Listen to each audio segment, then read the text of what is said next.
kasih Tuhan, aku tak bersyukur.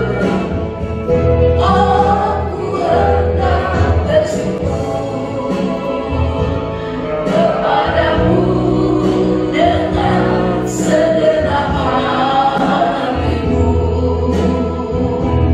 Aku selalu bersujud ke hadapan-Mu yang kudus, sebab kasih setiamu Tuhan. Amin, haleluya.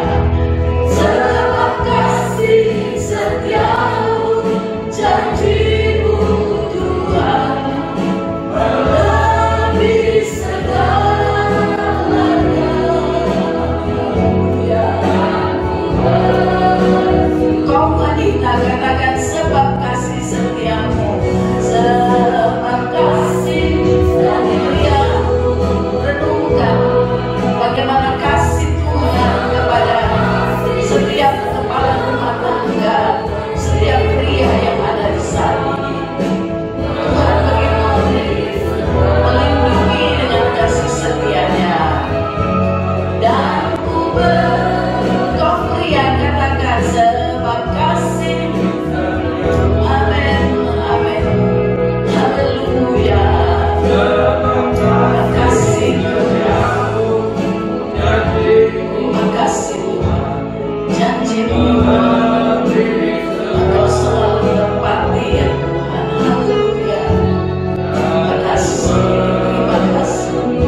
Mari bersama-sama katakan sebab kasih setiamu Tuhan, sebab kasih setiamu. Dengan kasih Kristus, Ibu Anita berdoa.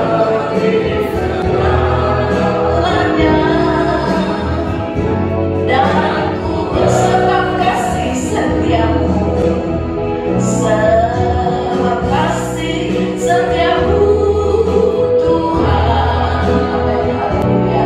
Sebab kasih setiamu, janji-Mu Tuhan melebihi segalanya. Dan ku bersyukur. Haleluya. Terima kasih, kami sembah Engkau, kami memuji Engkau. Haleluya, haleluya, haleluya. Terima kasih Tuhan, terima kasih Bapa yang baik, yang kami boleh ada di tempat yang Tuhan. Ini semua karena kasih setia Tuhan. Kami mau membawa korban syukur kami kepada-Mu ya Tuhan. Karena bukan kuat dan gagah kami, tapi semua karena anugerah dan kasih setia Tuhan. Sehingga kami dimampukan menjalani hari-hari kami, dan kami boleh ada di rumah-Mu pada hari ini, hari penantian yang Tuhan berikan kepada kami, agar kami boleh dapat beribadah kepada-Mu ya Tuhan. Terima kasih Tuhan. Saat ini Tuhan kami telah siap untuk ada di rumah-Mu, menyembah, memuji, memuliakan Engkau Tuhan. Kiranya Engkau juga ada di tempat ini Tuhan. Karena kami ingin Tuhan bertemu dengan Engkau lewat hadirat Tuhan. Apalah artinya kami jika kami datang dan kami tidak menangkap Engkau Tuhan. Oleh karena itu Tuhan, kiranya Engkau mengawal setiap pribadi kami.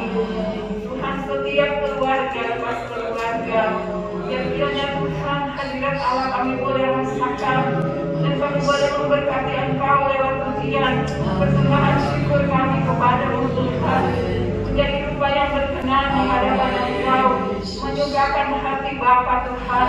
Jika ketika kami beribadah, kami boleh beribadah dengan benar, ada rasa takut dan hormat kepada Engkau. Jika kami boleh menyalahkan Tuhan, pemulihan lepas pemulihan, yang sakit Tuhan sembuhkan, yang beban berat Engkau berikan kemenangan, yang lemah Engkau kuatkan Tuhan. Ketika kami pulang, kami membawa damai sejahtera, kekuatan baru yang dikerjakan oleh Engkau Tuhan. Terima kasih Bapa yang baik. Pimpin ibadah kami dari awal sampai akhir. Kiranya urapan tanah ada pada WL, pemain musik dan memberkati semua Tuhan. Terima kasih Bapa. Kami mulai ibadah ini dalam satu nama yang indah, nama Tuhan Yesus Kristus. Haleluya. Amin. Haleluya.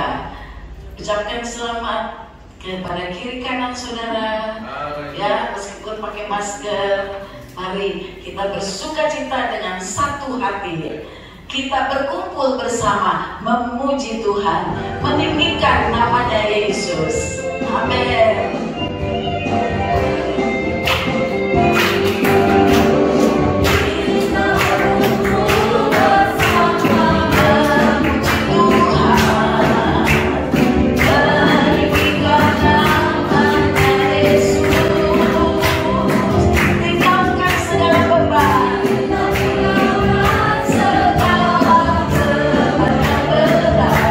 Puji dia.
kesukaan yang Tuhan kerjakan dalam kita, saudara rasakan kesukaan dari Tuhan, dunia tidak akan bisa memberikan kesukaan yang sempurna. Sebab itu mintalah kepada Tuhan bahwa kekuatan Tuhan itu memberikan saudara sukacita, memberikan kekuatan. Haleluya. Yesus kekuatanku dalam hidup ini.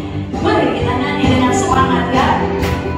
Tinggalkan beban berat, kesusahan, kesedihan. Ya, amin.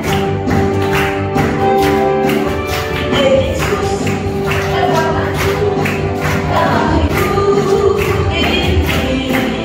Yesus kekuatanku menghadapi semua.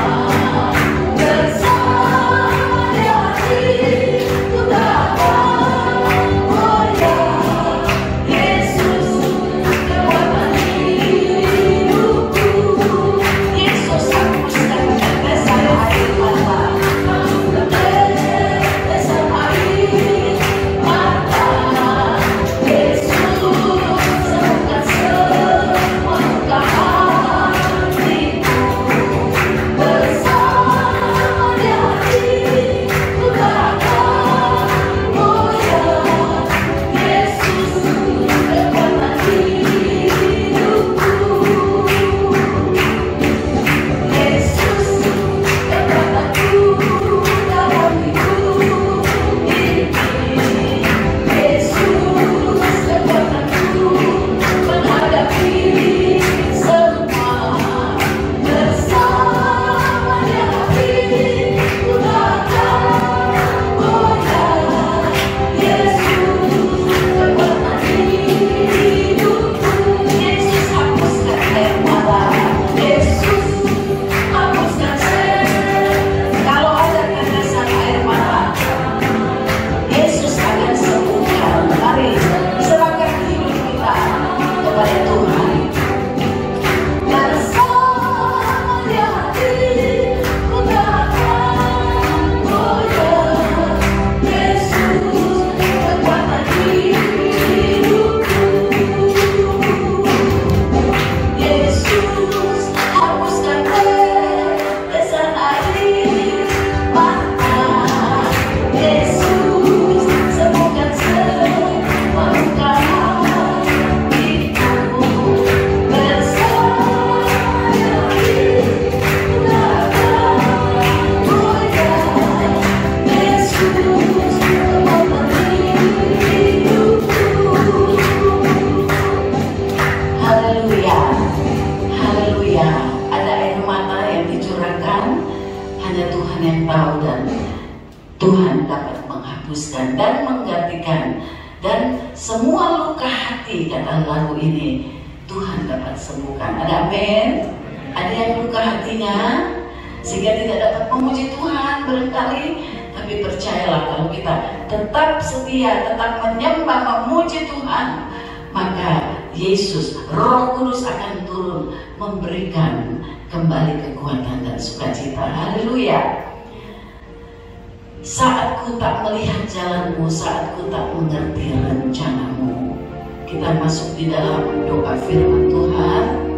Mari serahkan semua kepada Tuhan. Saudara yang mungkin saat ini sedang masih berduka, keluarga Julius, Ratna, Raka yang ada bersama kami, kita doakan supaya mereka tetap kuat, bahkan tambah setia, sebagaimana Bapak Julius yang sudah pulang ke surga, sudah meninggalkan teladan yang indah dan baik ya, dan bagi kita semua juga.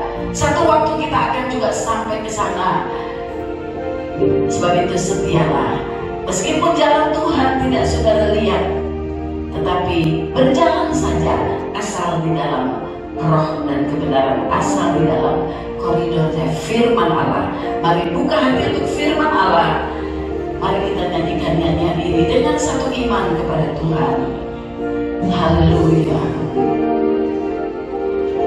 Saat ku tak melihat jalanmu, saat ku tak mengerti rencanamu, namun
lagu yang kita nyanyikan saat ini lagu untuk memberikan kekuatan kepada kita.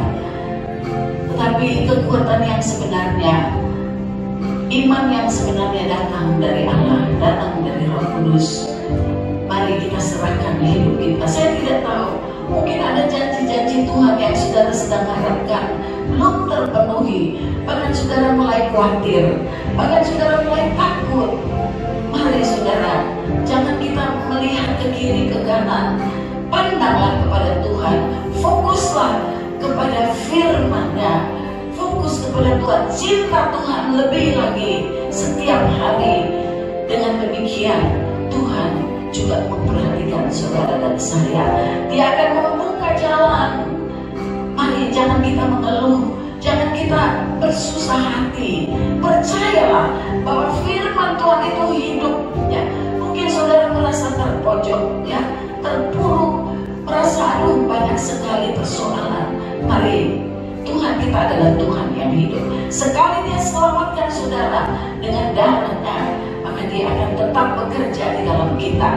Dia mau kita menjadi kuat, gereja yang kuat, anak-anak Tuhan yang kuat, hamba-hamba Tuhan yang kuat untuk tetap melayani Dia, menyenangkan hatinya.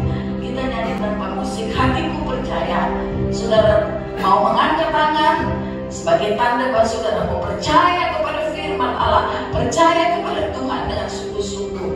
Mari nyanyikan nyanyian ini. Hatiku percaya, hatiku percaya, hatiku percaya, selalu percaya, hatiku percaya,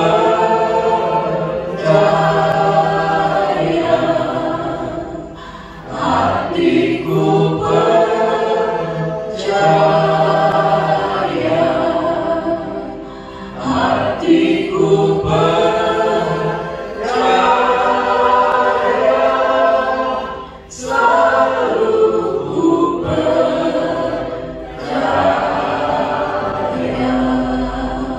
Ya Bapa di dalam sorga, inilah pujian kami kepadamu. Kami tetap mau percaya kepadamu Tuhan. Apapun yang sedang kami alami saat ini, kami mau tetap percaya bahwa Allah yang kami sembah, Yesus Kristus yang sudah menebus kami dari segala dosa dengan kuasa darah-Mu, maka Tuhan kami mau tetap percaya. Meskipun belum terlihat jalan terbuka, tetapi kami mau fokus kepada Engkau. Kami mau cinta Engkau lebih lagi. Kami mau bersyukur, memuji Engkau. Jauhkan kami Tuhan dari pengeluhan-pengeluhan. Jauhkan kami dari keluh kesah. Kami mau belajar bersyukur, bersyukur dan bersyukur saja.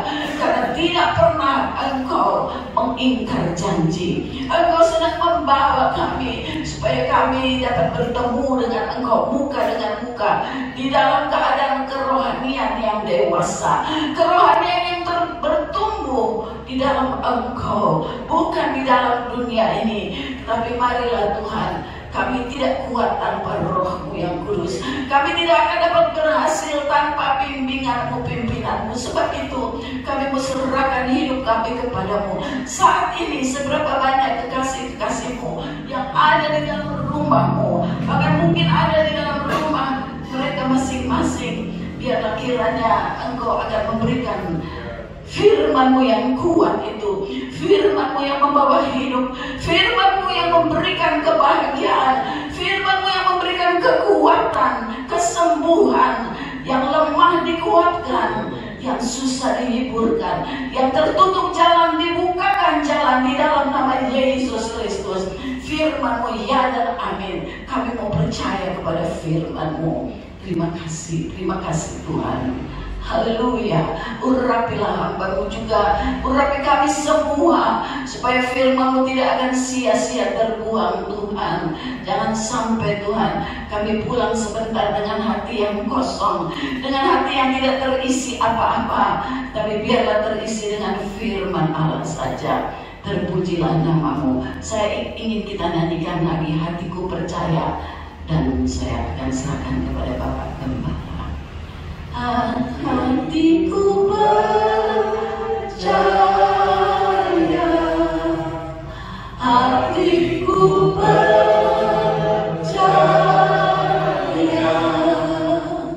hatiku percaya,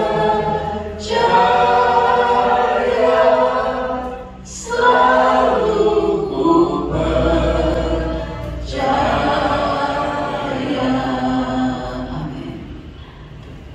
Haleluya. God is good all the time. Silakan duduk Bapak Ibu Saudara-saudara sekalian.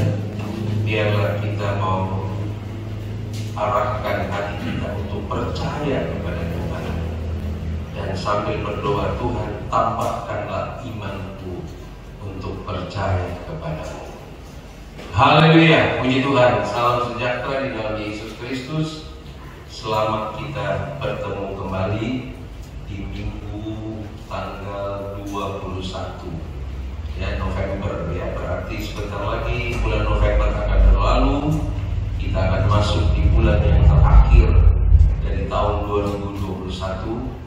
Saya tidak tahu keadaan saudara, banyak suka, banyak duka ya, banyak air mata ya. Tetapi kalau sampai kita boleh ada sampai saat ini semua karena pertolongan Tuhan saja. Amin. Tidak ada yang kita bisa dapat banggakan dalam diri kita ya. Semua anugerah Tuhan. Nah, puji Tuhan, menjelang juga Natal kita tanggal 12 Desember yang akan datang. Biarlah kita tetap percaya juga kepada Tuhan ya. Walaupun begitu mepet saudara-saudara ya, begitu singkat waktu yang dipersiapkan, tetapi kalau kita percaya, Tuhan yang akan berperang, Tuhan yang akan melakukan segala perkara yang kita harapkan. Puji Tuhan ya. Jadi pagi hari ini saudara-saudara, kalau di minggu yang lalu saya berbicara tentang cukup, temanya pendek aja, cukup. Maka pagi hari ini saya mau berbicara tentang bicara. Pendek aja saudara-saudara, temanya tentang bicara ya. Ada orang yang berkata begini, kalau kita berpuasa 1 hari, 2 hari atau seminggu tanpa makan dan minum, bagi orang GPDI itu kecil. Artinya orang GPDI mampu melakukannya ya. Puasa, tidak makan, tidak minum. Bahkan di sekolah Alkitab itu bisa ada yang seminggu saudara-saudara ya, tapi tidak dianjurkan untuk 40 hari, sebab itu hanya buat Tuhan Yesus saja. Musa, Tuhan Yesus ya. Tapi kalau dibilang mari kita puasa 1 hari, nggak bicara aja, coba.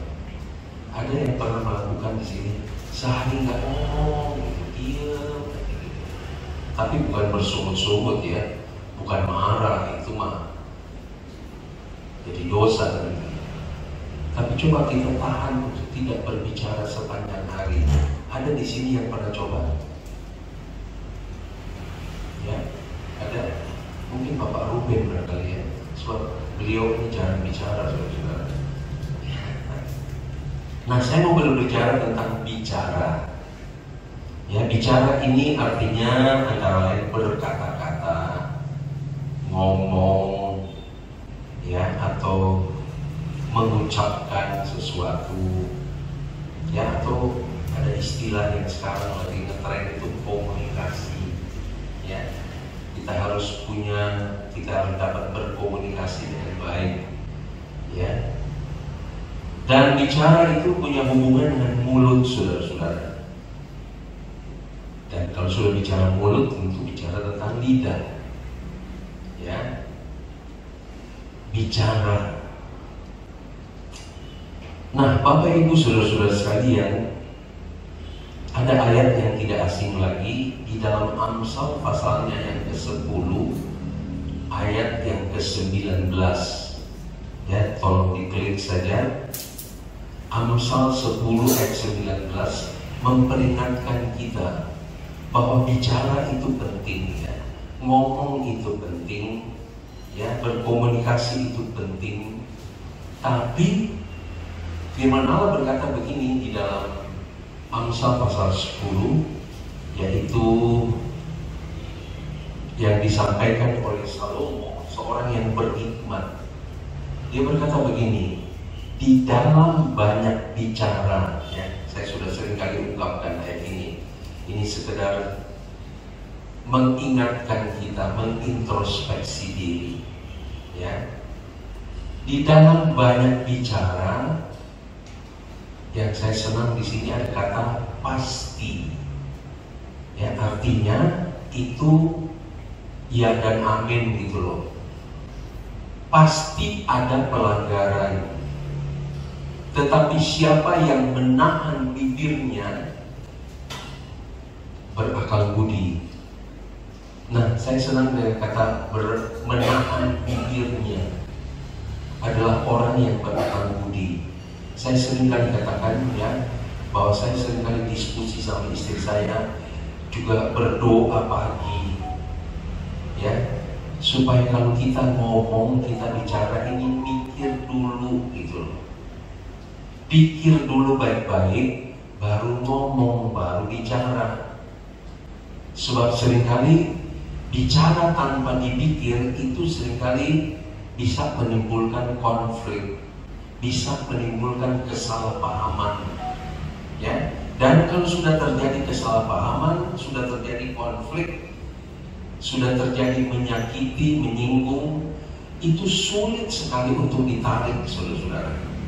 Walaupun kita sudah berkata maaf, maaf saya bergurau, maaf saya tidak sengaja, maaf kelepasan, itu seringkali kita dengar. Tapi itu sudah menyentuh hati, dan seringkali hati itu terluka. Di mana yang bunyi-bunyi?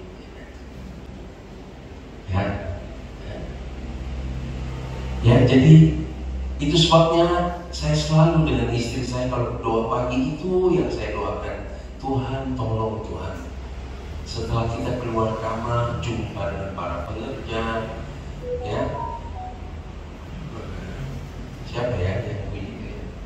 Tolong bukan saya punya. Kalau saya punya bunyinya lain, saudara. Jadi saya tahu. Ya, oke. Ya, jadi itu kita manusia itu diberikan mulut oleh Tuhan. Ya, mulut itu adalah ciptaan dari Tuhan buat kita.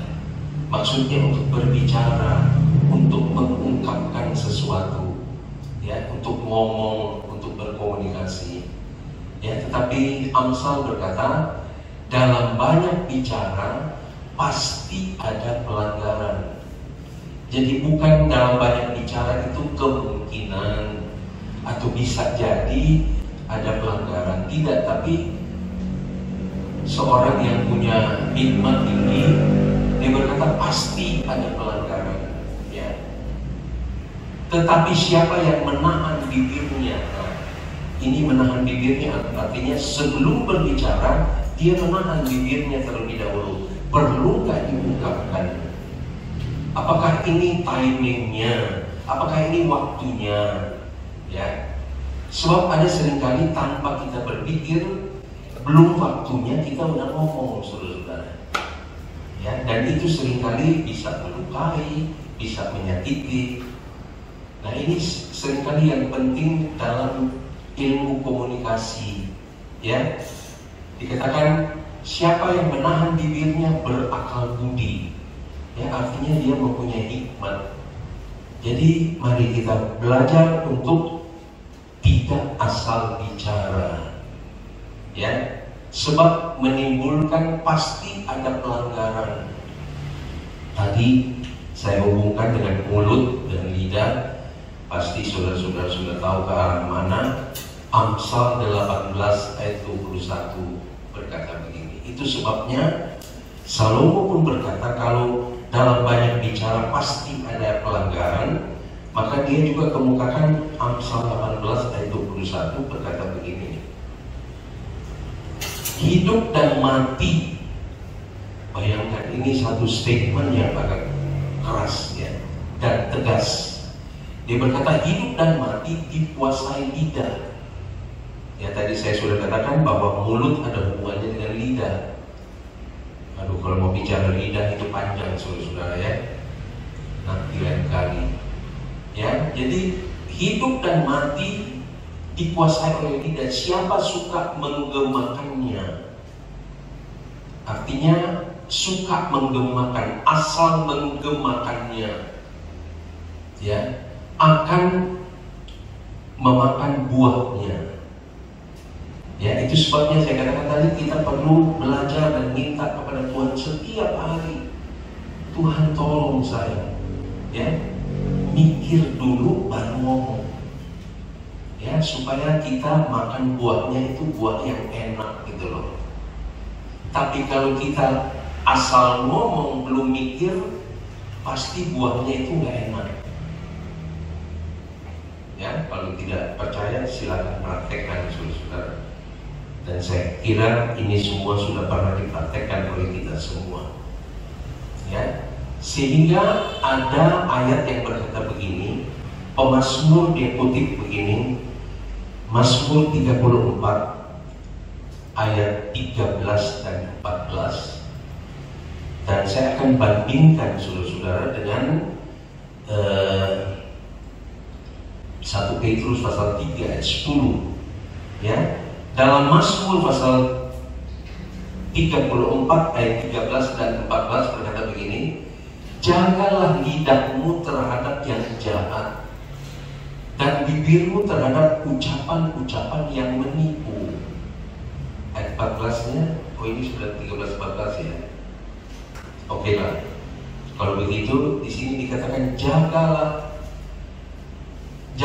lidahmu terhadap yang jahat dan bibirmu terhadap ucapan-ucapan yang menipu. Ayat 14.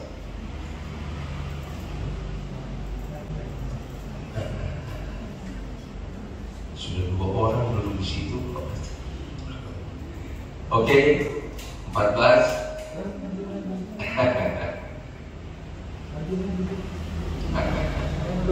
Oke, ini ayatnya. Ya, rupanya ayat 12 dan 13 tadi ya. Dikatakan begini,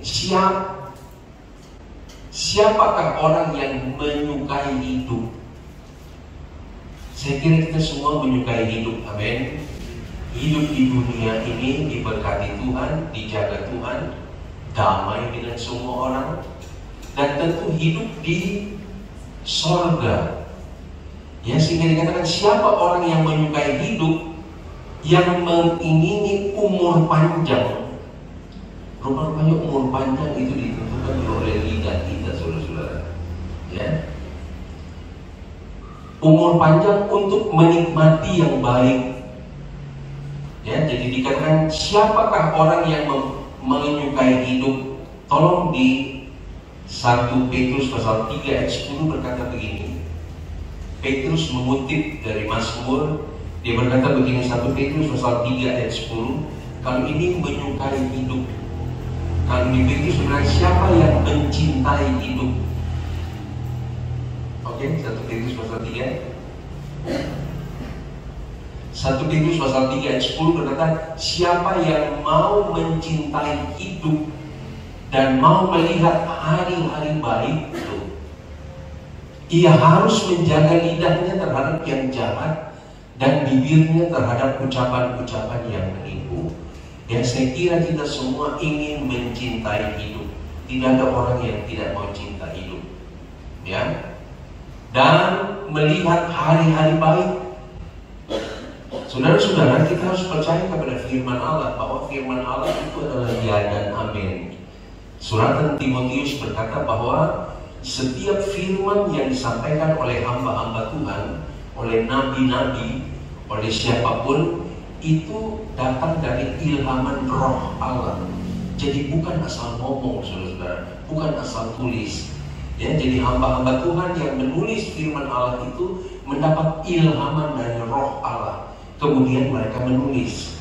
Sehingga apa yang kita baca pagi ini, itu tidak salah, saudara-saudara. Ya, dan tidak perlu diragukan. Mari kita percaya saja. Ya, jadi kalau saudara ingin mencintai hidup dan melihat hari-hari baik, maka rahasianya simple saja. Ya, artinya jaga lidahmu, jaga mulutmu. Ya, dan juga mari kita berbicara seperlunya. Haleluya.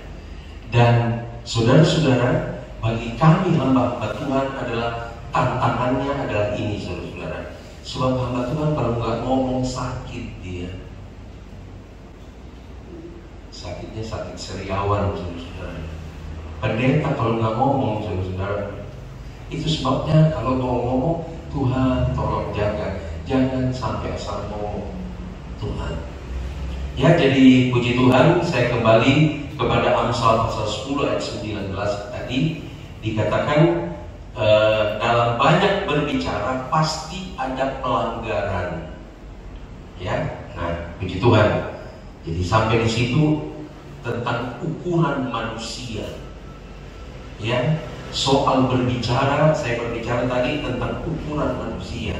Tapi sekarang saya mau lihat dari sisinya Yesus, saudara-saudara. Saya ingin melihat dari sisinya Yesus.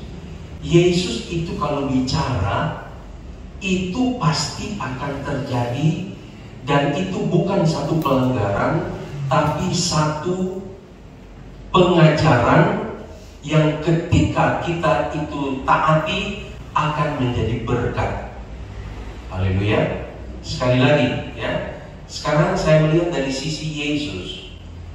Yesus kalau berbicara, dan seringkali dalam situasi yang tidak kondusif, situasi yang gawat, situasi yang tidak masuk logika manusia.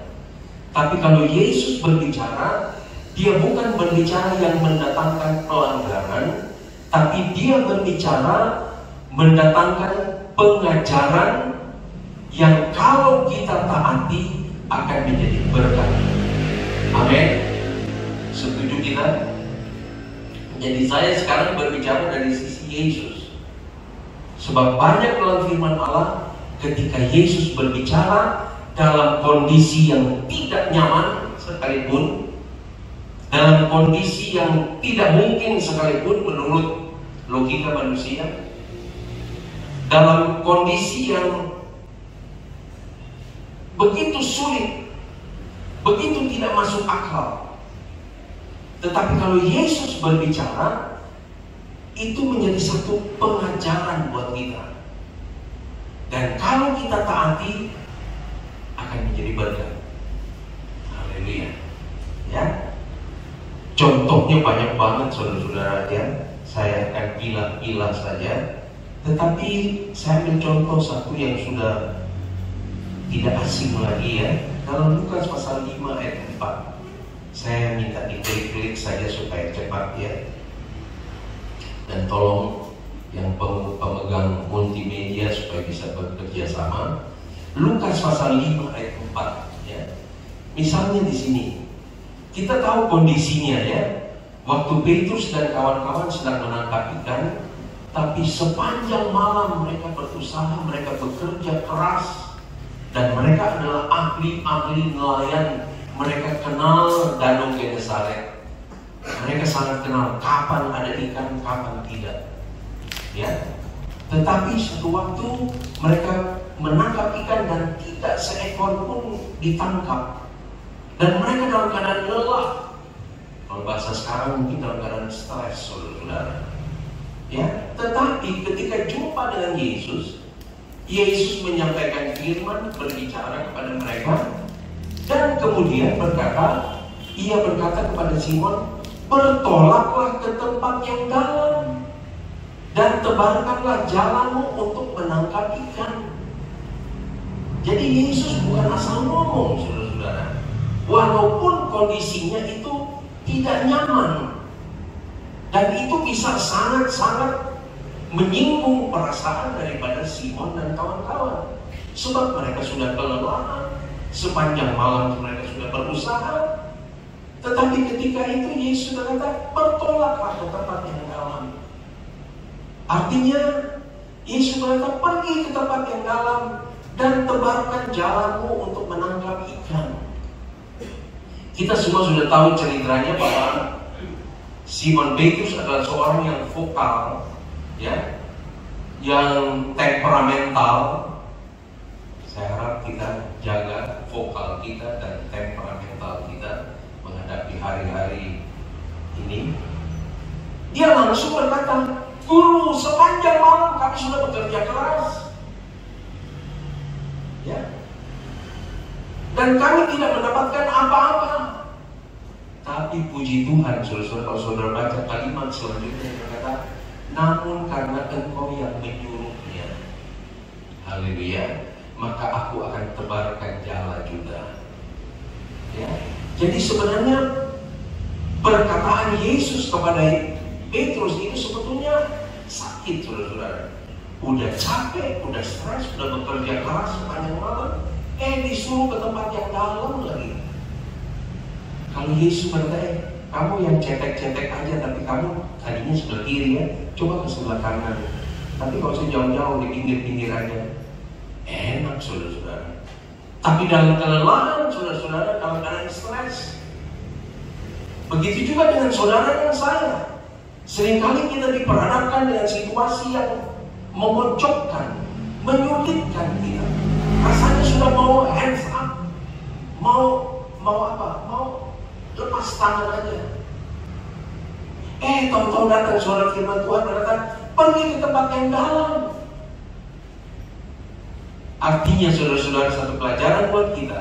Saya katakan tadi bahwa bukan apa yang seperti dikatakan oleh, bukan pelanggaran, tapi ini pengajaran buat kita yang kita harus taati. Ya, bayangkan sudah dalam keadaan sulit, sudah dalam keadaan capek, dan situasinya pun tidak mendukung. Sebab di zaman itu orang kalau nangkap ikan itu di malam hari. Itu sebabnya Bapak Joni juga sering pernah ngajak saya, yuk kita pergi beli ikan jauh banget di mana itu, di Pik. Nggak diajaknya siang, sore pagi. Sebab rupa-rupanya jam cari ikan itu malam hari, nanti pagi dijual di pelelangan ikan gitu. Nah, Simon menghadapi kondisi yang begitu kontras, rasanya sulit ini. Menurut pengetahuannya, Simon berkata ikan di malam hari, tapi dia tidak mau ngomong sama Tuhan Yesus. Tidak ada dalam Alkitab. Tapi mungkin dia berpikir, Tuhan, saya juga jago nih nangkap ikan, dan saya tahu malam hari banyak ikan.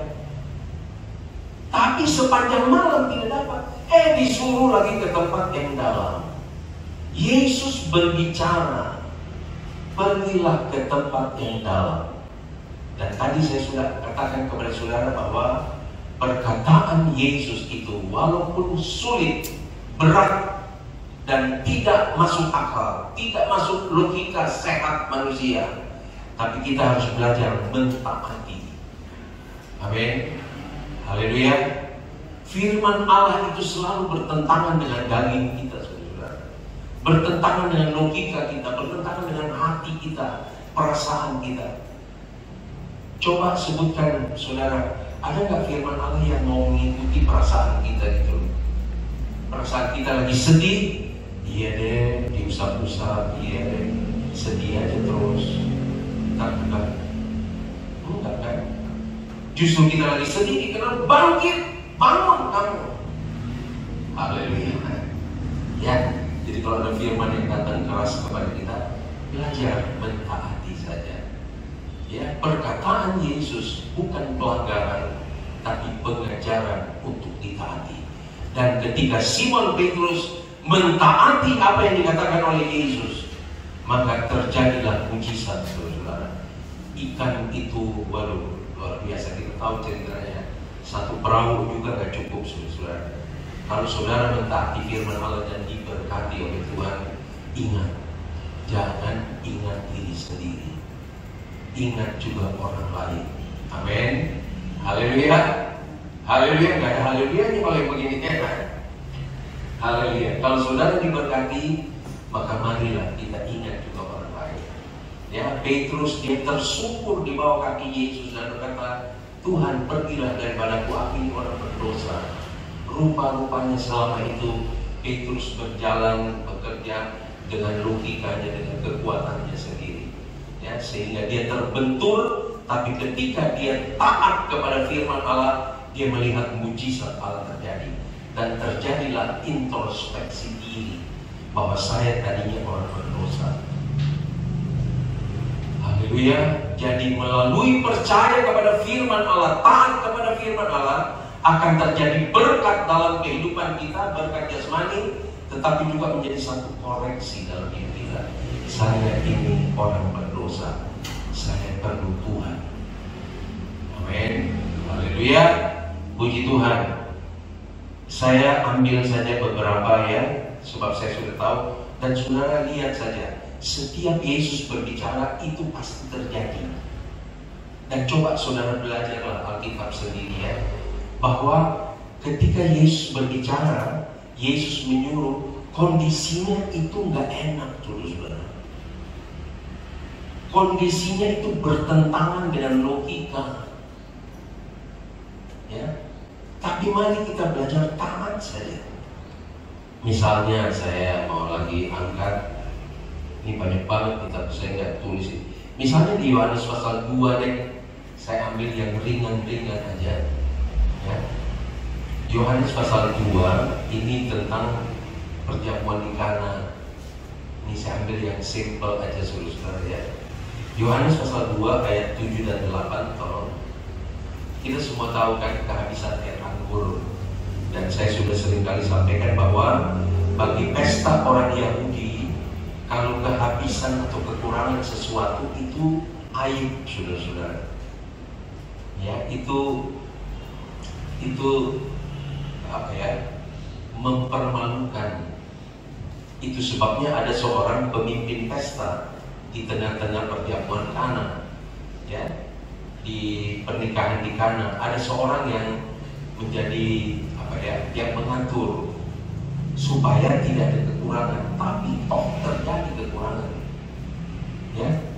Dan kondisinya itu begitu mendesak, begitu tegang, saudara-saudara, ya, begitu tegang. Dalam keadaan seperti itu,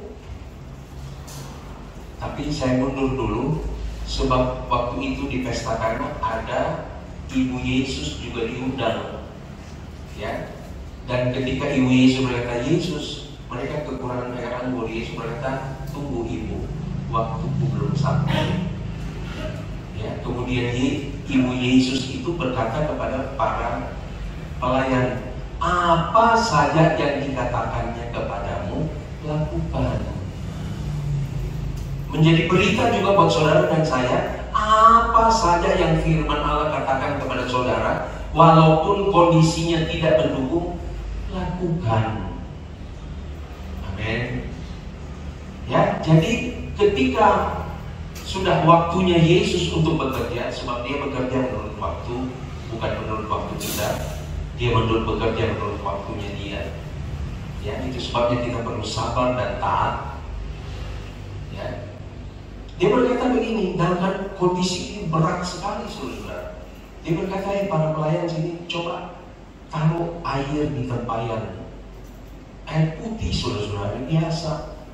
Nah, saya sudah katakan kepada saudara, tempayan itu adalah tempat cuci kaki kalau mau masuk ke bait Allah atau mau masuk ke pesta. Jadi itu tempayan bukan tempat yang terhormat, saudara-saudara. Bukan tempat yang steril barangkali.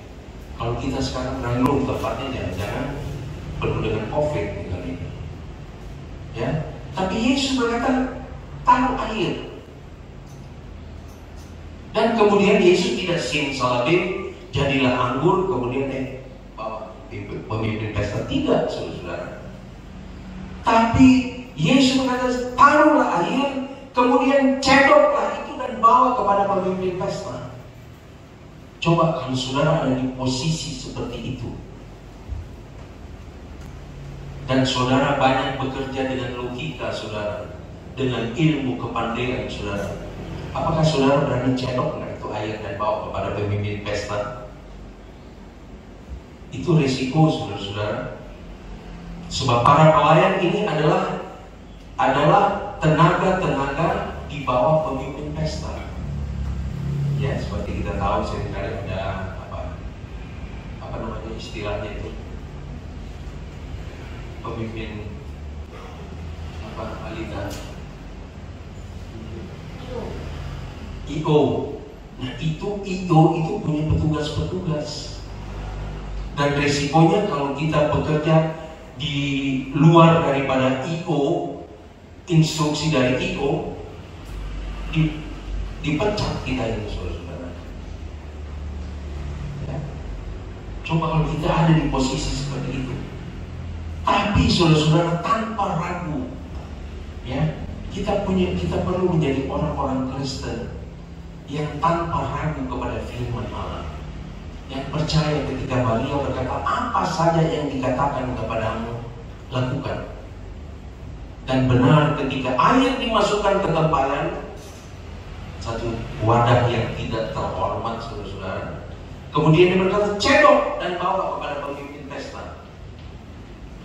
Apa yang terjadi, saudara? Pemimpin pesta terkagum-kagum, sehingga dia kira yang punya pesta ini yang ngatur begini. Haleluya, puji Tuhan. Mari kita belajar apa saja yang dikatakan Yesus.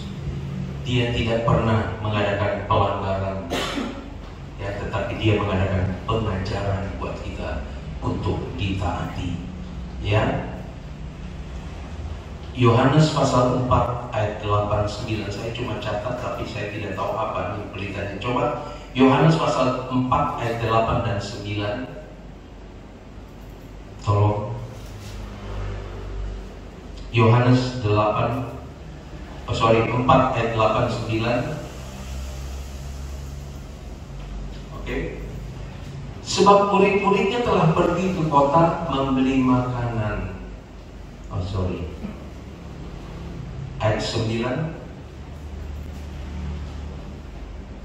Maka kata perempuan Samaria itu kepadanya, masakan engkau seorang Yahudi minta minum kepadaku, seorang Samaria, sebab orang Yahudi tidak bergaul. Oh ya, ini berbicara tentang, saya memperbanyak asal catat saudara-saudara, bahwa ketika Yesus berbicara kepada perempuan Samaria ini, ya, Yesus tidak pernah asal ngomong, ya. Akhirnya Yesus berkata, panggil suamimu. Kemudian reaksi dari wanita Samaria ini berkata, aku tidak bersuami. Jadi ada waktunya perkataan Yesus itu juga mengoreksi kita, ya, untuk minta kejujuran daripada kita, ya, sehingga Yesus berkata kepada perempuan Samaria itu, panggil suamimu. Nah, rupa-rupanya si perempuan Samaria ini merasa seperti tertemplak. Dia berkata, aku tidak punya suami. Yesus berkata, benar, sebab yang ada di dalam padamu itu suami orang, gitu loh. Tapi melalui dialog itu, sehingga terjadi kerjasama yang baik, terjadi ketaatan daripada wanita itu, sehingga mujizat terjadi. Bayangkan saudara-saudara, perempuan Samaria yang notabene itu adalah tidak baik, tetapi dia bisa menyelamatkan sebagian besar orang-orang di Samaria yang berdosa, mungkin termasuk mantan-mantannya, saudara-saudara. Hebatnya soal ketaatan, ya. Kalau kita taat kepada Yesus, mungkin wanita ini dia bersaksi kepada di Samaria, mungkin dia berkata, aduh, nanti mantanku nggak percaya nih, ya. Tetapi ternyata saudara, ketika dia taati perintah Yesus, panggil suamimu, akhirnya dia bersaksi kepada orang-orang di Samaria. Sebagian besar itu selamat, saudara. Haleluya, puji Tuhan. Ya, lagi saudara-saudara, Lukas pasal 7 ayat 14 dan 15.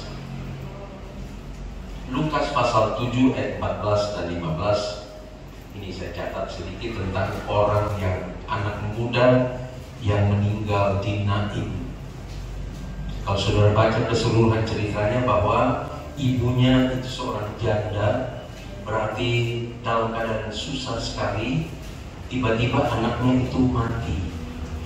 Dan jenazahnya itu sedang diusung untuk menuju ke pemakaman. Tapi firman Allah berkata begini, saudara. Ya, Lukas 7 ayat 14. Sambil menghampiri usungan itu, ia menyentuhnya. Ya, jadi rupa-rupanya ada usungan orang yang mati, dan kita tahu ceritanya ibunya janda, anaknya yang menjadi pengharapan tiba-tiba mati, saudara. Saya kisahnya belum ini, tapi udah kita lanjut aja deh.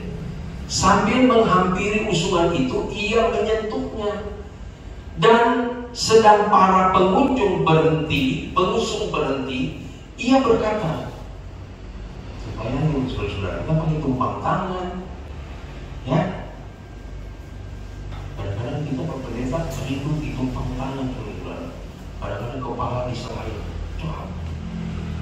Saya sudah pernah cerita sama saudara, ketika saya tumpang tangan, ada pendeta yang berbahasa Inggris di samping saya, tangan saya dipindahin, saudara. Tangan pendeta bahasa Inggris, grinning itu ditaruh di kepalanya. Dia pikir tangan grinning kali ini menyembuhkan. Yesus nggak pakai tumpang tangan, saudara. Dia cuma berkata, hai anak muda, aku berkata kepadamu, bangkitlah. Haleluya. Jadi kalau kita berdoa, gak usah panjang-panjang, saudara-saudara. Kita bilang, Tuhan, kalau saya lagi lemah, saya mau berdoa dalam nama Yesus. Tuhan, saya mau dengar suaramu berkata, bangkitlah. Haleluya. Gak usah bertele-tele, saudara-saudara. Oh beginilah. Tuhan, saya mau dengar suaramu berkata kepadaku, bangkitlah. Maka aku akan bangkit. Ayat 15 berkata begini, maka bangunlah orang itu dan duduk dan mulai berkata-kata, dan Yesus menyerahkannya kepada ibunya. Bukan main, senangnya bukan mainnya. Ibu seorang janda, punya pengharapan seorang anak, tiba-tiba dipanggil Tuhan. Tetapi ketika jumpa dengan Yesus dan mentaati perkataan Yesus, bangun, saudara, langsung bisa ngomong gitu loh. Haleluya. Haleluya. Dengan saudara dengar firman Allah ini, bangkit gak iman saudara? Atau saudaranya, oh iya, ceritanya memang begitu ya. Oh iya, aku tahu itu yang begitu.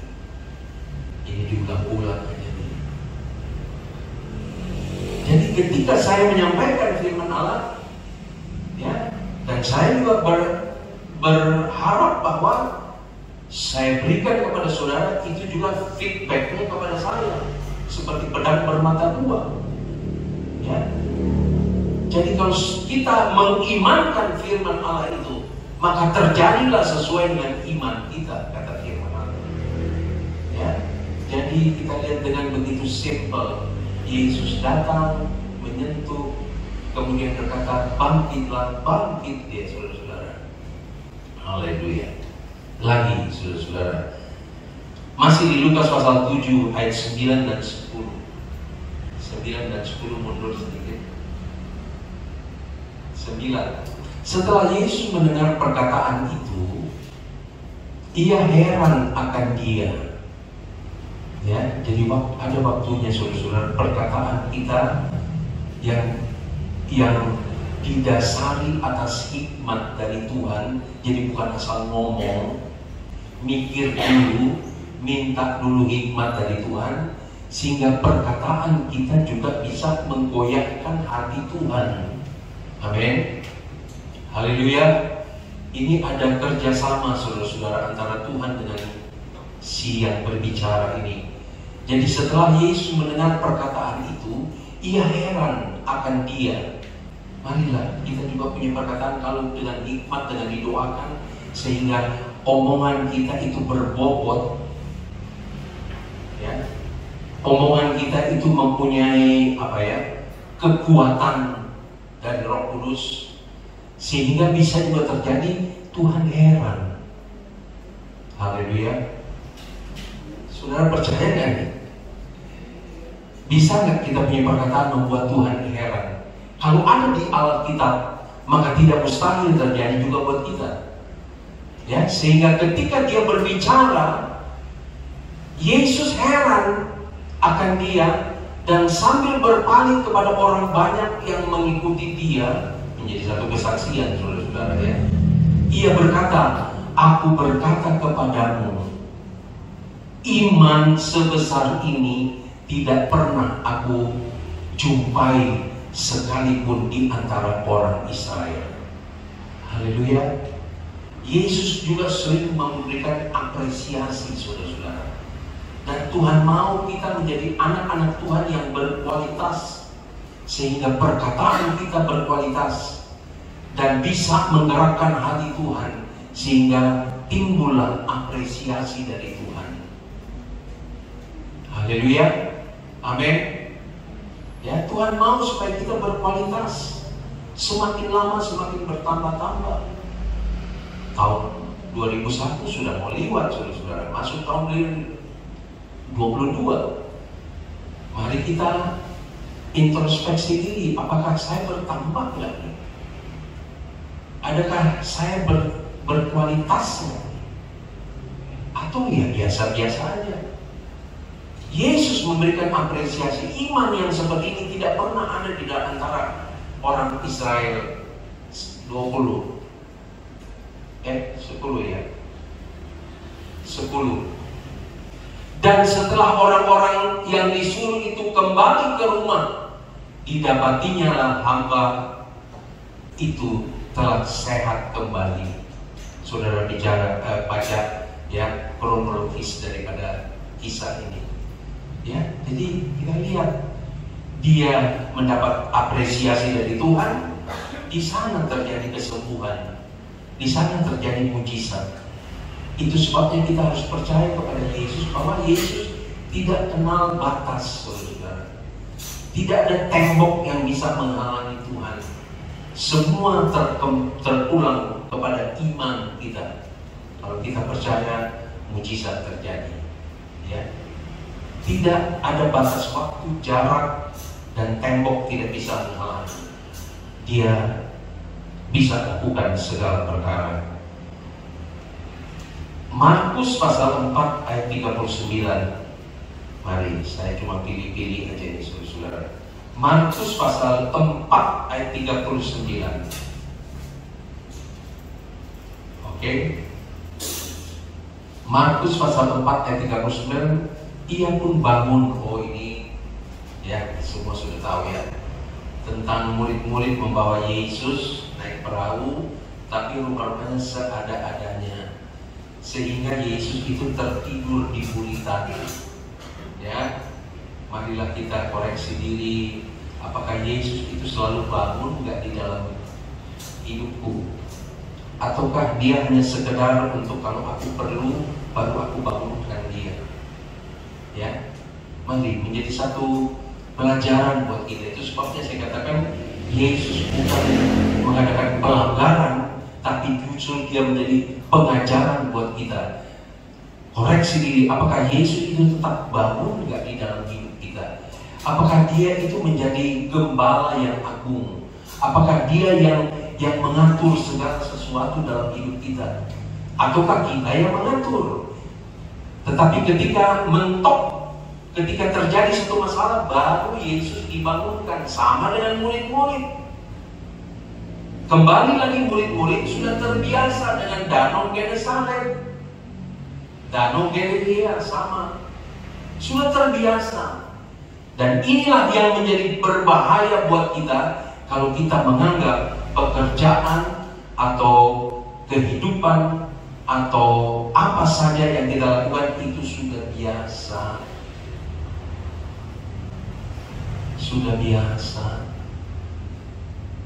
Tanpa doa, tanpa minta hikmat dari Tuhan, udah biasa kok makanan sehari-hari itu. Hati-hati saudara-saudara kalau kita ada dalam kondisi seperti itu. Sehingga mulai-mulai membiarkan Yesus tidur. Nanti waktu terjadi gelombang, terjadi angin ribut, barulah mereka bangunkan Yesus. Ya, baru Yesus bangun. Apakah engkau tidak peduli kita binasa? Nah, itulah kalau udah salah tingkah sama Yesus, kadang-kadang ngomongnya ngaco, saudara. Ya, kalau kita sudah salah tingkah dengan Tuhan, karena kita tidak menempatkan Yesus pada proporsi yang sebenarnya dalam hidup kita, seringkali ngaco ngomongnya. Mereka bilang, Yesus bangun, engkau tidak peduli kita binasa. Ini bukan kita menado, saudara. Kalau kita menado artinya saya. Tapi kalau kita yang normal artinya Yesus nggak peduli, kita semua binasa loh nanti, termasuk Yesusnya. Itu. Jadi kalau kita sudah tidak menaruh Yesus pada proporsi yang benar di dalam hidup kita, kadang-kadang doanya juga ngaco, saudara. Kayaknya kita mendikte Tuhan, maunya begini, waktunya harus begini Tuhan. Ya, itu sebabnya mari kita menempatkan Tuhan pada proporsi yang benar dalam hidup kita. Akhirnya ketika terjadi angin ribut, ia pun bangun menghardik angin itu dan berkata kepada danau itu, ya, waduh, saya kalau baca ini saya bilang, Tuhan, bukan cuma sama orang, ya, tapi alam pun tunduk kepada Dia. Sebab Dia adalah pencipta alam semesta ini. Ya, sehingga dikatakan diam, tenanglah. Lalu angin itu reda dan danau itu menjadi teduh sekali. Kata teduh sekali ini adalah seperti yang belum pernah dialami oleh murid-murid. Tenang sekali. Nggak ada riak-riak gelombang sedikit pun. Tenang sekali, teduh sekali. Saudara ingin juga diteduhkan oleh Tuhan di hari-hari yang hiruk pikuk ini, ya, tempatkan Yesus pada proporsi yang benar dalam hidup saudara. Jadikan Dia Raja di atas segala raja, Tuhan di atas segala Tuhan. Haleluya. Hormati Tuhan. Begitu kita bangun, kita mau berkata, inilah hari yang dijadikan Tuhan. Tuhan, berikan aku keselamatan, berikan aku kemujuran. Haleluya. Sebab kita tidak tahu hari yang kita akan jalaninya. Lagi deh, beberapa lagi, ya. Markus pasal 5, 41, 42 sudah belum, ya. Coba Markus 5, 41, 42. Markus 5.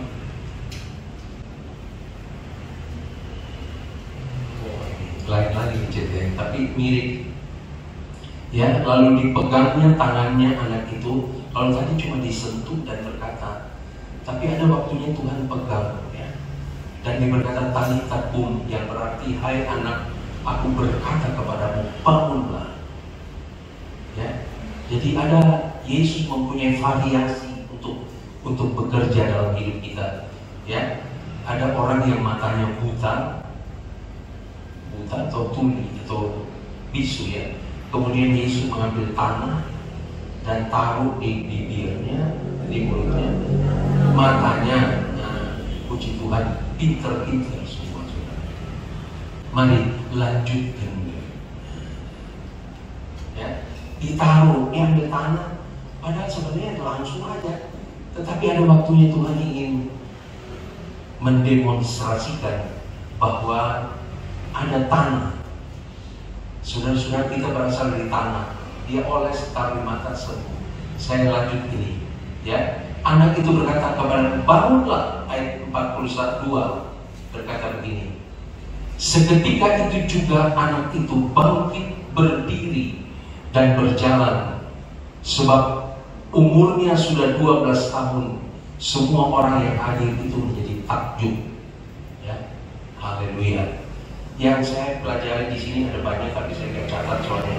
Selalu seketika, selalu seketika, selalu seketika. Tahukah saudara apakah seketika itu?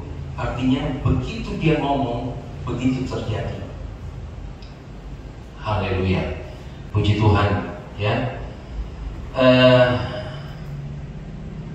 Oke deh, satu lagi deh kira-kira ya. Markus pasal 2 deh. Ini tentang seorang lumpuh. Markus pasal 2. Tolong di ayat 9 mulai, sebagai ayat yang terakhir, padahal ada banyak saudara-saudara. Tetapi mari saya ingin kita bersama, saudara dan saya, ya, memberikan satu respons yang tinggi kepada apa yang dikatakan oleh Yesus di dalam firman-Nya. Jangan kita bantah, saudara-saudara. Jangan kita berargumentasi, ya. Tapi mari kita ikuti saja apa yang Tuhan mau. Di Markus pasal 2 ayat 9, manakah lebih mudah mengatakan kepada orang lumpuh ini, sebab rupanya ada yang bantah kepada Yesus. Ya, saudara baca saja kronologisnya.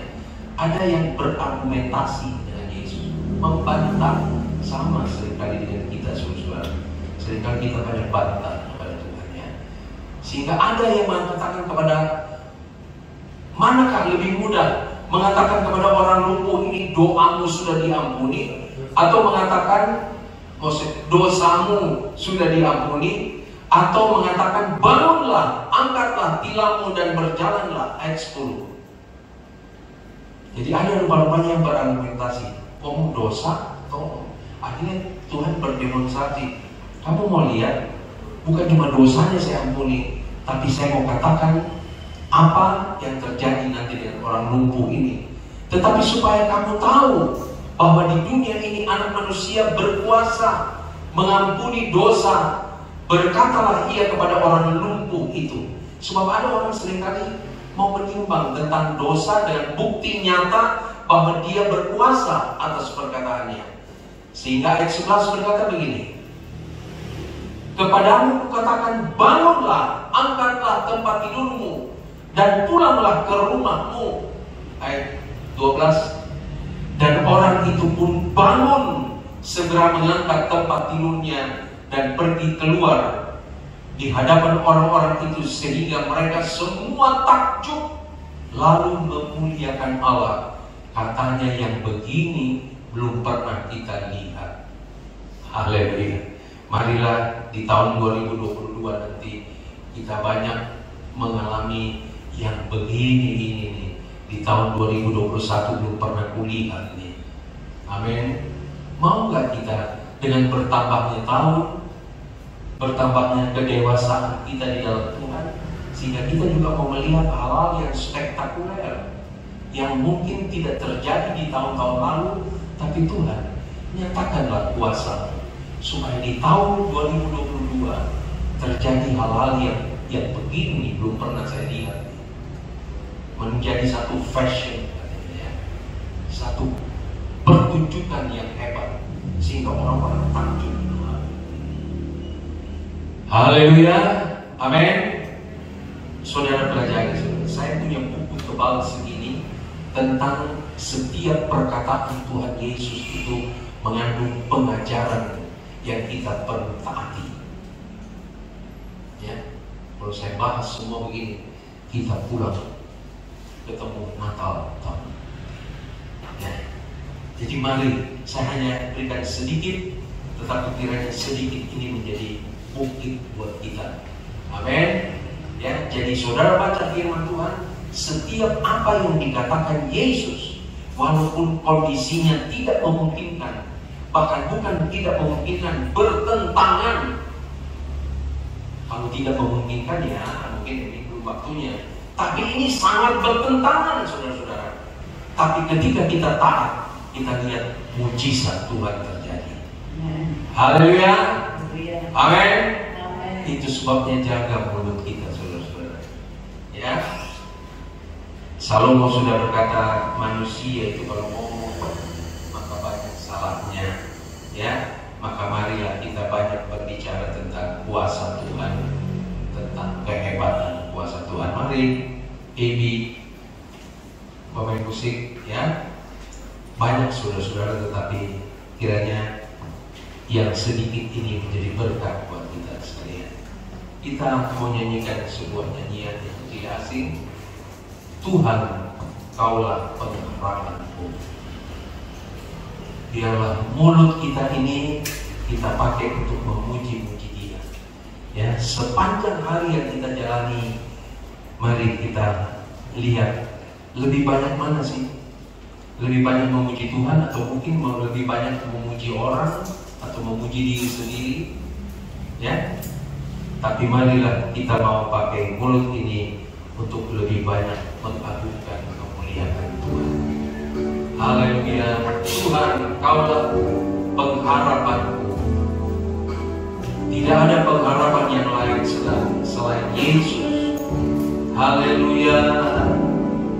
Tuhan, Kaulah pengharapanku. Percaya hanya kepadamu. Oh Yesus, Kaulah perlindunganku, Engkau yang selalu. Mari kita berdiri dan berkata, Tuhan, Engkaulah pengharapanku. Haleluya, pengharapanku. Ku percaya hanya kepadamu.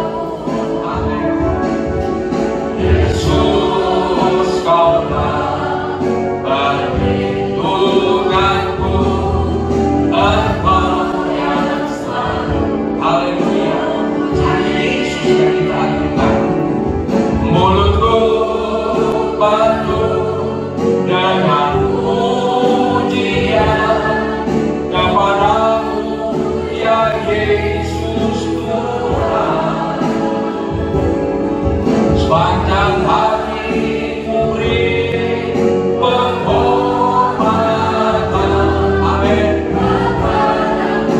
Hormati Dia lebih dari segala-galanya. Haleluya. Mulutku penuh dengan pujian kepadamu, ya Yesus Tuhan.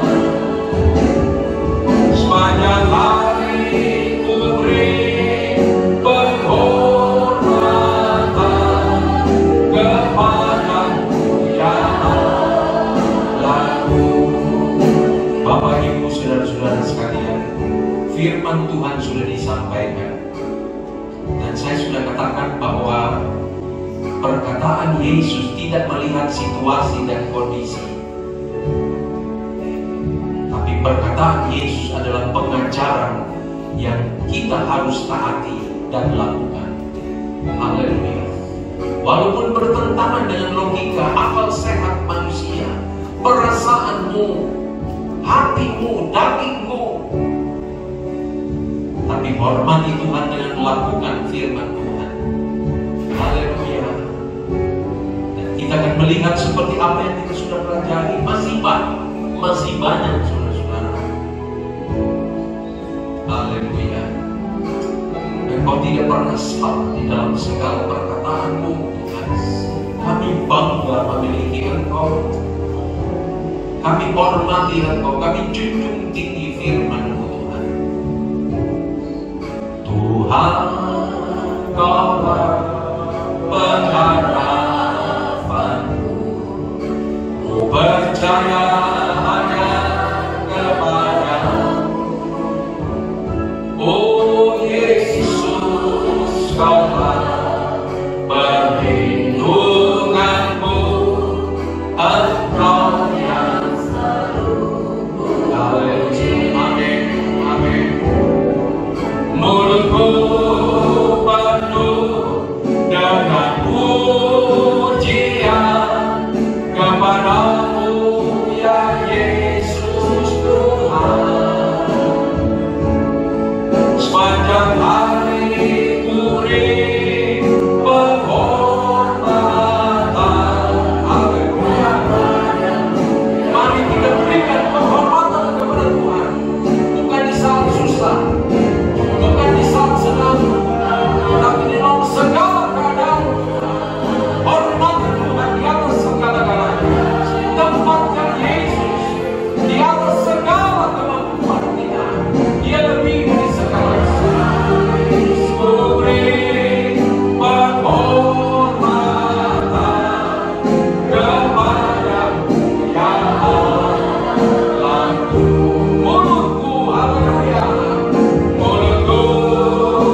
suaramu Tuhan. Sebab suaramu bukan suara yang menakutkan, tetapi suaramu yang memberikan damai sejahtera. Suaramu yang memberikan penghiburan, memberikan kekuatan, memberikan semangat kepada kami Tuhan. Sebab Engkau tidak pernah merancang kejahatan. Haleluya. Terima kasih Tuhan. Yesus, Yesus, Engkau baik, Engkau baik. Haleluya. Terima kasih Tuhan. Haleluya. Terima kasih Tuhan. Engkau baik Tuhan, Engkau baik. Berbicara kepada kami. Kami rindu mendengarkan suara. Kami mau menaruh telinga kami kepada suara Tuhan, bukan kepada kebisingan dunia. Haleluya. Terima kasih Tuhan. Ajarku Tuhan berterima kasih. Ajar kami selalu berterima kasih kepada Tuhan. Ajarku bersyukur kepadamu. Haleluya.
sudah menyampaikan isi hati Tuhan, bahwa kami harus lebih banyak mendengar suara Tuhan daripada apa yang dikatakan manusia, apa yang dikatakan oleh dunia ini Tuhan. Kami minta ampun kepadamu kalau kami seringkali lebih banyak menaruh pendengaran kami kepada suara dunia daripada suara Tuhan. Terima kasih Bapa dalam sorga, suara-Mu tidak pernah berubah Tuhan. Kuasa-Mu tidak pernah berubah. Firman-Mu tidak pernah berubah. Walaupun situasi kondisi tidak menopang, tapi firman-Mu tidak pernah salah. Terima kasih Bapa dalam sorga. Berbicaralah terus kepada hamba-Mu dan juga kepada jemaat Tuhan, supaya dengan suara Tuhan yang kami dengar, kami terus kuat ya Tuhan. Sebab firman-Mu itu adalah penghibur, penolong, memberikan ketenangan kepada kami, juga membebat segala luka-luka yang terjadi Tuhan. Khusus kami berdoa buat keluarga almarhum Bapak Julius, ada Ratna, ada Raka, ada seseorang di samping Ratna Tuhan. Kiranya mereka kuat di dalam Engkau. Engkau yang melukai hati mereka dengan Engkau memanggil Bapak Julius, tapi suara Tuhan juga datang untuk membebat segala luka-luka. Bahwa jangan takut, aku akan menyertai kalian sampai kepada kesudahan alam, dan Bapa-Mu yang setia kepadaku ada bersama-sama dengan Tuhan di sorga. Tolong kami juga semua Tuhan, sehingga kami lebih memberikan telinga kami kepada suara Tuhan daripada suara dunia ini. Sebab seringkali di akhir-akhir tahun ada banyak suara-suara yang menakutkan, yang memprediksi, dan itu datang dari pikiran manusia. Tetapi kami mau tetap arahkan pandangan kami, hati kami, pikiran kami, mata kami mau tetap tertuju kepada Tuhan. Sebab suara itu lembut ya Tuhan, dan menyejukkan kami, menenangkan kami, bahkan memberikan bukti-bukti nyata bahwa apa yang Engkau katakan itu terjadi. Bukan apa yang dikatakan oleh manusia yang terjadi, tapi apa yang dikatakan Tuhan itu pasti terjadi. Terima kasih, berkati jaga jemaat-Mu ya Tuhan. Di hari-hari yang semakin sukar, semakin sulit, jaga hati mereka Tuhan, pikiran, perasaan, pendengaran mereka, supaya semua tetap terarah kepada Tuhan, sehingga kami tidak terkontaminasi Tuhan. Kami tidak diombang-ambingkan oleh berita-berita yang menakutkan, tapi kami tenang di dalam Tuhan. Terima kasih, berkati seluruh jemaat-Mu yang dalam waktu dekat ini akan mengakhiri tahun 2021, yang mungkin banyak kenangan suka, kenangan duka, air mata, tetapi kami mau tetap memandang kepada Tuhan. Di tahun 2022 adalah tahun kemenangan bagi kami. Terima kasih Tuhan. Kami tetap berdoa buat panitia Natal, biarlah mereka bekerja dengan tenang, dengan mengarahkan telinga kepada suara Tuhan, bukan suara yang menakutkan. Dan kami tetap berdoa buat Bapak Presiden, Wakil Presiden, dengan seluruh jajaran kabinet, semua yang menangani COVID ini. Tuhan tolong mereka.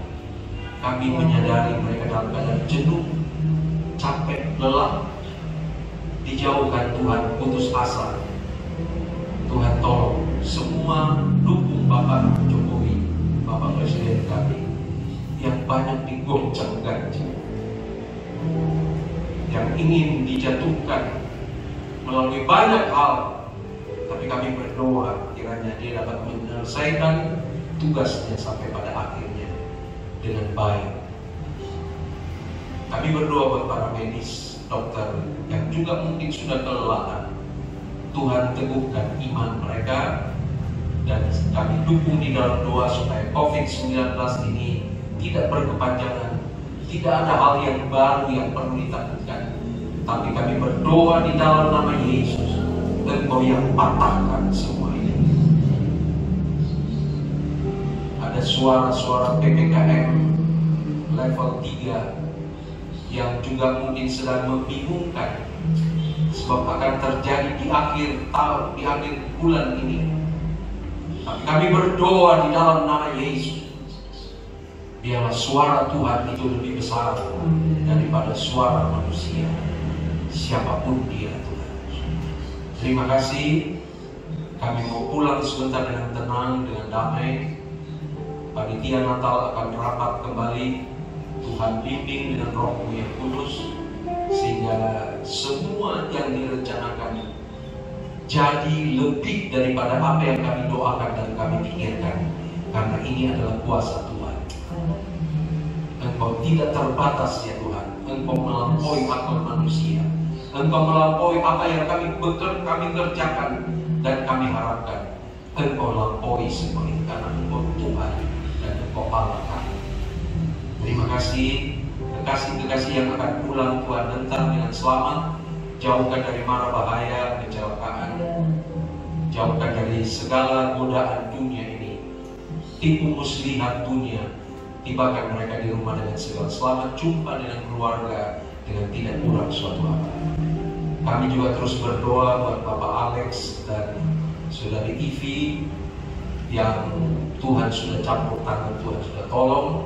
Biarlah mereka semakin bertumbuh ke arah Engkau, melihat mujizat-mujizat Tuhan itu nyata ya Tuhan. Terima kasih, segala puji, hormat, kemuliaan hanya bagi Tuhan. Kami juga berdoa buat kekasih-kekasih yang akan mengikuti ibadah online sebentar.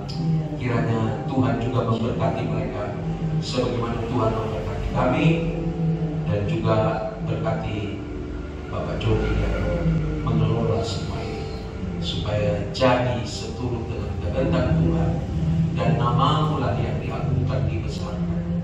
Terima kasih semua uluran-uluran tangan, persembahan untuk Natal ya Tuhan. Tuhan balas memberkati sesuai dengan janji iman. Biarlah kami juga melakukannya itu dengan iman kepada Tuhan. Terpujilah nama-Mu. Dan kami akhiri seluruh rangkaian ibadah kami pada pagi hari ini.